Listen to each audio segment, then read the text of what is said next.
It wasn't that I wasn't happy for other people. It was just, I was sad for me.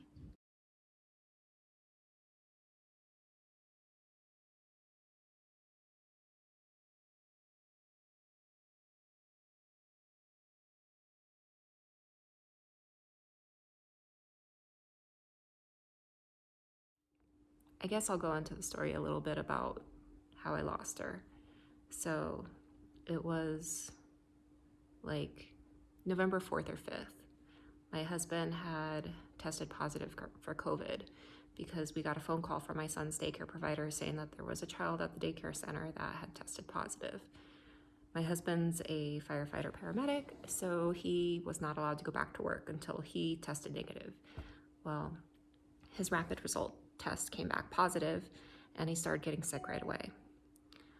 So being pregnant, I was about 15 and a half weeks at that time, so I didn't want to risk the baby, so we quarantined him to our office, and I slept, in the master bedroom, and I brought him his food, and just we tried to isolate him as much as possible. But that was really hard. My husband and I were each other's best friends, and trying to quarantine in the same house, and me being like, I don't know how COVID affects pregnancies. So, and he didn't want me getting sick either. So we got into an argument on the morning of November 8th, but it's really hard to argue with someone when they're quarantined somewhere else. And we love each other a lot. I'm like, I don't know how to approach him, about this. And he didn't know how to approach me. He didn't want to upset me. And so basically it ended up being like an entire day where we were both upset. We wanted to talk to each other, but we didn't know how to talk to each other. And I was emotional. I was crying and things like that. And he was just upset because guys process things differently. Anyhow, so we talked it out and got things figured out.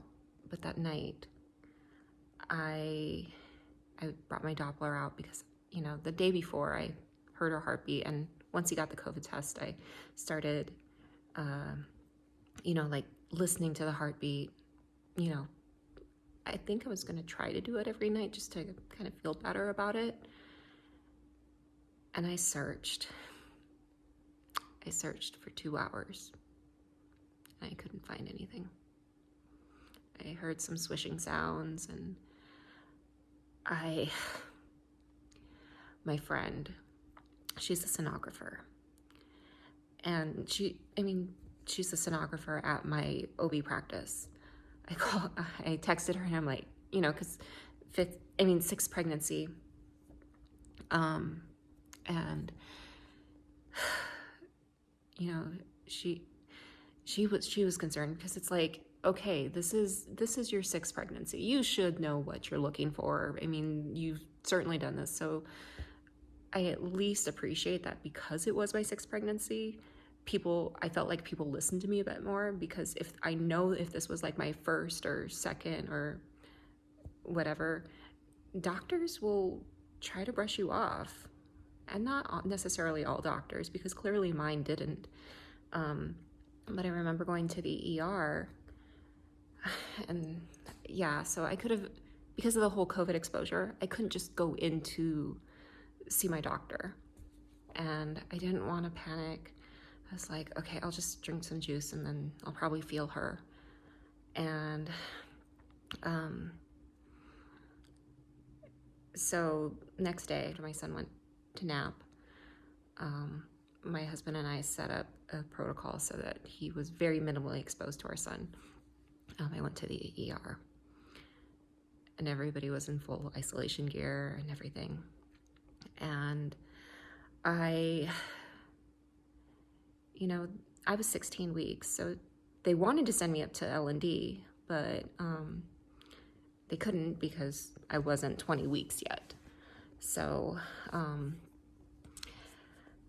they brought the ultrasound tech down, and I've done those ultrasounds before. And here's where I knew something was really wrong. Aside from the fact that I hadn't felt her, at this point it's like midday, November 9th. The ultrasound tech pushed really hard on my stomach in a specific spot, enough that I'm like, no, if she moved, I would have felt that. Because by this point, she was probably, after she was born, she was about 5.5 inches. So you would feel something moving that's around 5.5 inches in you. And I didn't feel anything. And I knew I probably could have glanced over at the screen, but I couldn't. I knew it's like that feeling of like, but you're praying and hoping. And the ER doc in there, and he was like, oh yeah, if everything's fine, we'll just come right back and we'll let you know it's okay and you're good to go. Because I mean, gosh, the hospital dealing with COVID and everything, they were short-staffed. So they certainly wouldn't want somebody who's gonna just hang out there for no reason. It was like over an hour. I was waiting. So finally a nurse came back and to check on me or something, and I asked where the ultrasound results were. And I knew when she came back and she said, we're just waiting for the OB to come down from labor and delivery to consult with you. And I knew that. I knew when the sonographer even said as she was leaving, I hope everything goes well for you. It's just, there's little things. It's like, that they're not allowed to say anything, but there are things that you can pick up on. And I absolutely love my OB. She is wonderful. And when she came in, that's like, I knew for sure. And she didn't say, exactly what happened. She didn't have to. She said, I think you knew, and had a feeling. And, so she talked to me about my options. She said I could do, I didn't do it. I didn't do this option. It was D&E, or I think I was too far along to be a D&C, but she gave me that option. And she also gave me the option to deliver. And for me, one of the healing parts for me was I needed to see my baby. And so, and I'm not a highly emotional person, so like, she's sitting there talking to me about my options, and she was there for, my son's labor until, not the actual delivery, but she was there for my son's pregnancy. So, and she had been there this whole time. And so I looked at her and I was looking for guidance because, and she said, that she thought, knowing me, that delivering her, even if it was only, I say only 16 weeks, but there are some people you talk to where it's like or different hospitals, you're not given that option. I didn't even know that. I would have been devastated if I didn't have that option. I also had the option of being able to go home and just let the pregnancy pass naturally. And I didn't quite feel like I wanted to do that either. So I stayed, and they sent me up to labor and delivery after I had a COVID test that was negative. So I don't understand this whole COVID thing, because long story short, everybody in the house got tested for COVID, and including my son, and my husband was the only one that tested positive. My husband was the only one that got sick. I got sick a little bit later, but not like, I lost my sense of smell for a few weeks. I didn't even get any of the other symptoms, dizziness, long-lasting fatigue or anything. But that was after I got back from the hospital. So after I got my negative COVID test, I texted my daughter, my oldest. She just turned 20. And I told her, I don't want to be alone. Can she please be there with me? And she was there. I got up to L&D by about like 5 o'clock on November 9th, and she was there. And, you know, it was practically a full labor. I did have some different pain medications available to me because, I mean, they're not worried about, you know, the effects on the baby at that point.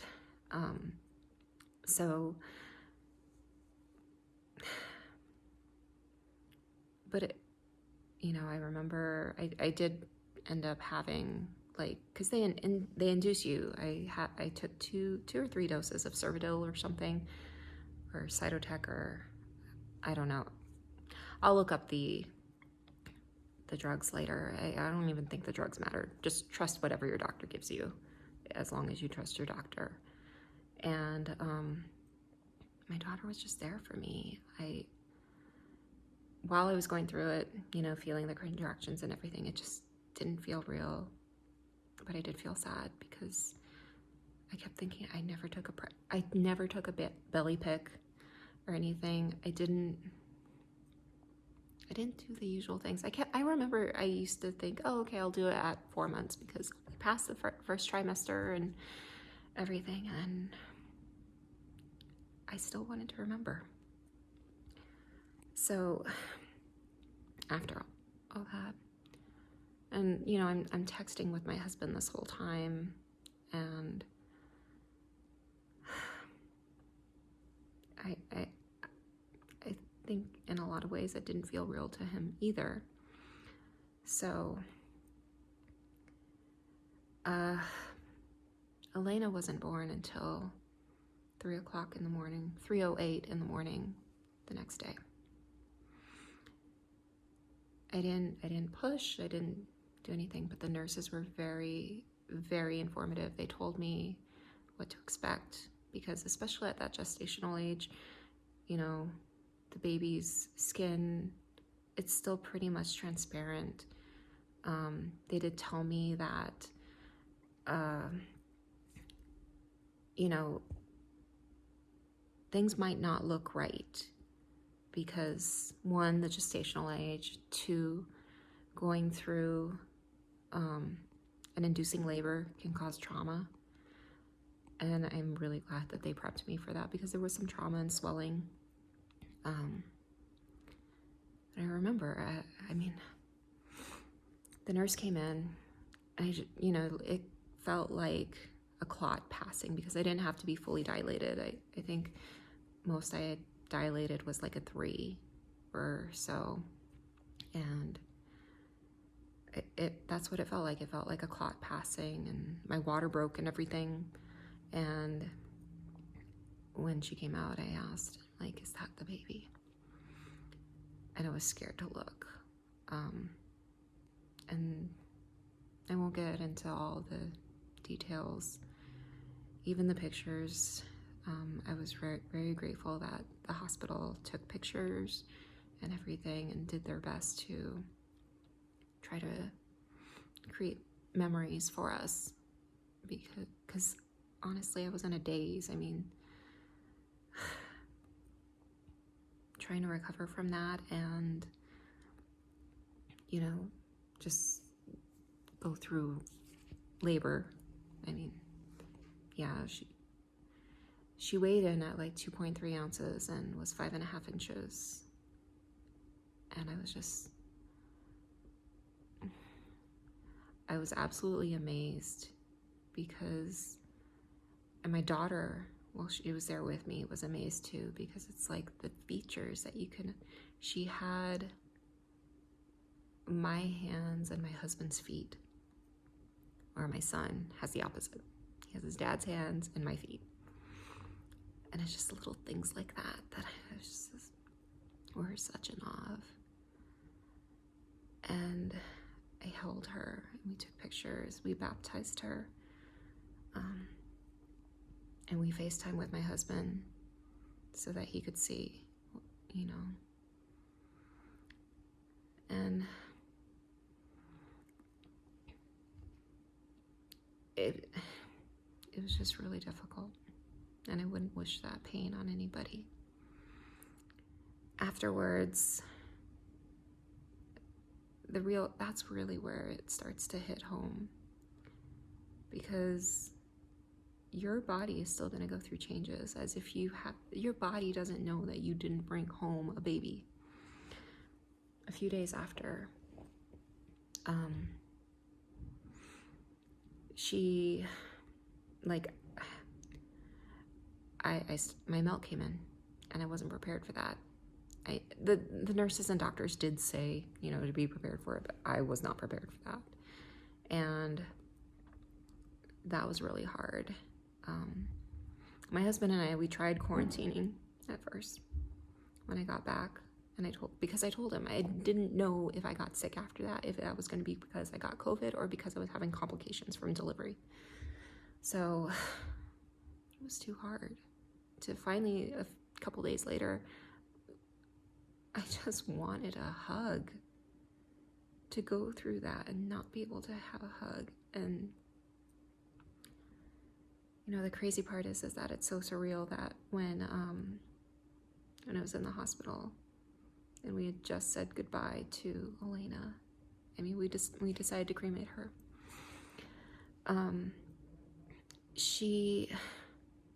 My oldest daughter gave me a hug, and it's that feeling of like, it's a very weird feeling where it's like I am responsible for both my source of pain and my source of comfort.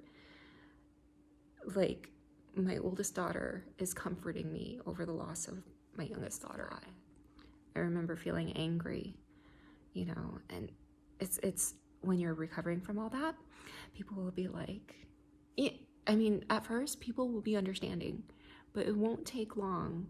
And then pretty soon they'll be like, oh, so how was blah, blah, blah, and this and that. Like, there was a wedding about a week or so after we had lost Elena, and my father-in-law texted to my husband and it's like, how was so-and-so's wedding? And we're like, we didn't go.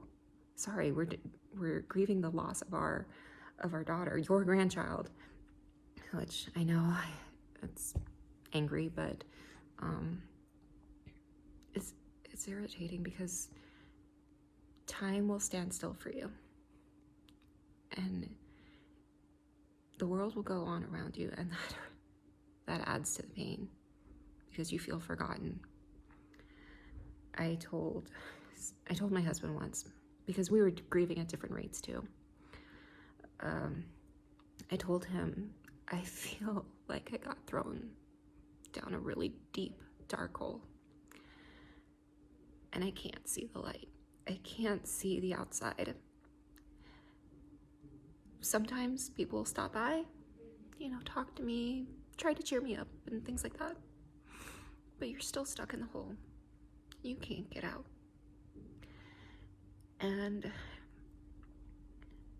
it hurts, and you want to come out. And so that was a really tough situation. My husband and I, though, we did manage to work through that. I can totally see now why losses can be really challenging on couples.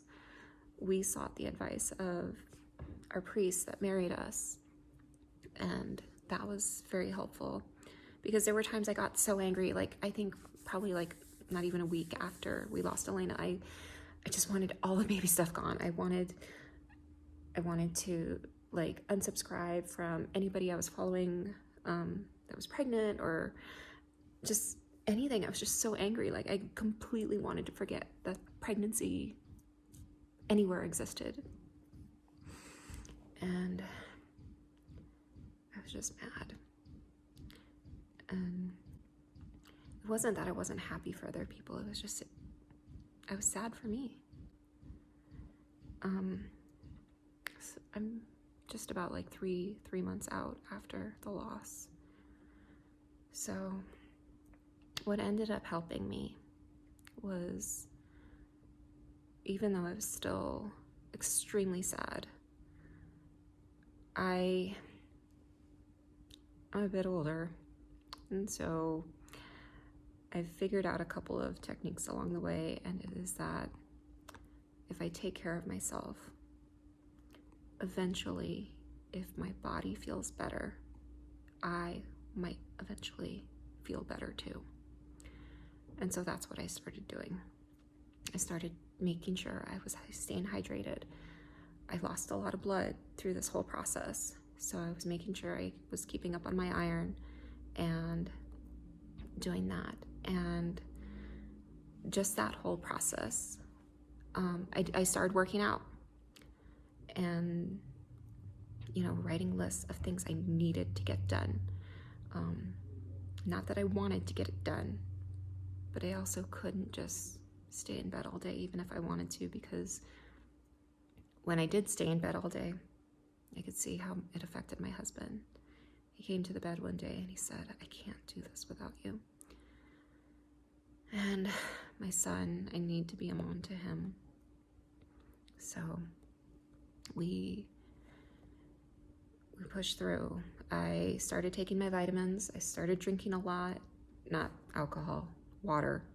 I started drinking a gallon of water a day, which is what I was doing before I got pregnant, because I'll do another video on that, on one of the things that I do to help maintain my fertility at this age. And I did feel better. And when I went to my 6-week postpartum checkup, my doctor said that, actually, no, it wasn't 6 weeks, it was 2 weeks. What am I talking about? She said that people will grieve in different ways. And I will probably be the type of person, just because she knows me, that I'm going to to-do list my way through this. And I did. Every day I went by my lists and everything. And as we approached the holidays, I was very absent. Thanksgiving, I didn't talk to anybody. My kids came over, and that was pretty much it. My husband was at work, and I didn't talk to anybody. I texted my brother, said Happy Thanksgiving, and my uncle, but I was not going to talk to anybody on the phone. I did FaceTime with my daughter, though. That was one thing. It's like, as a mom, no matter what grief you're going through, at least for me, my kids are always probably going to be the ones that I answer the phone for, because I'm not super excited about jumping on the phone either.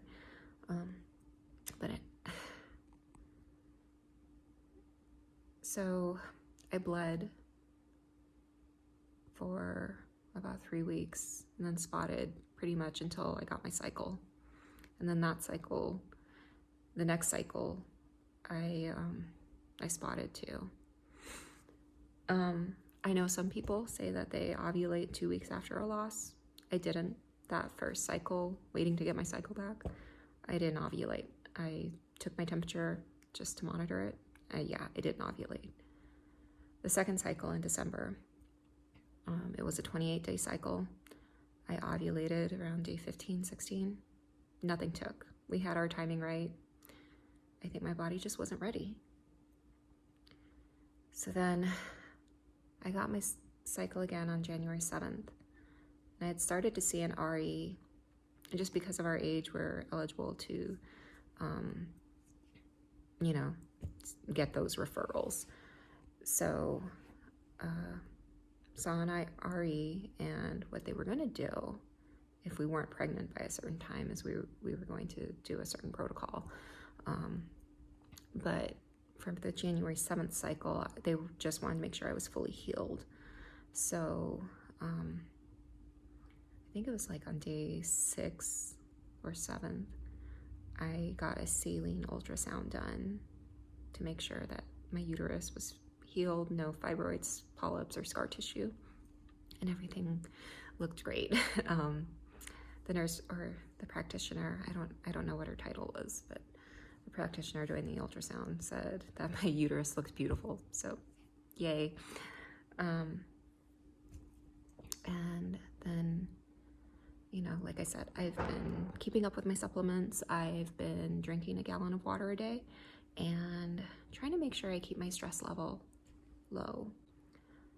I think that's one thing I need to circle back to, because I talked about the argument that my husband and I had on the 8th, and that's one of the things I beat myself up about, because I really do think that stress plays a huge role the older you get. I've noticed that my fertility and my sensitivity to stress are very closely correlated. So after we had a lot of stress while I was pregnant with Elena, we moved, my husband left for 2 weeks to go to a school, and I was the one dealing with the dog, the house, and everything else, and the toddler, and it was a lot. So we were dealing with a lot of stress. So I go back to that day on November 8th, and I know a lot of people tell me, no, nothing stressful like that could have affected the pregnancy, and I was just, it was a really stressful day, and I was crying, I was in bed, and like I was letting it affect me way too much. So it does weigh on me, and I do think, you know, what if that level of stress affected her? And maybe there were other things wrong, but we've done karyotyping, we've done the genetic testing. I mean, every single test we've done has been normal. This shouldn't have happened. And it doesn't make me feel better that after the second trimester, it's so rare to have, you know, a miscarriage like that. And like, I mean, not second trimester, that it's so rare after the first trimester to lose a baby like that. None of it made me feel better, and I'm scared. Like, it's that saying, I'm scared I'll never have another baby. But I'm also scared I will. So, but I'm not so scared that I'm not gonna try again. So we'll see. I don't even know if this video has like a solid point to it. Maybe this is just the equivalent of like listening to your girlfriend talk about a very sensitive subject. All right.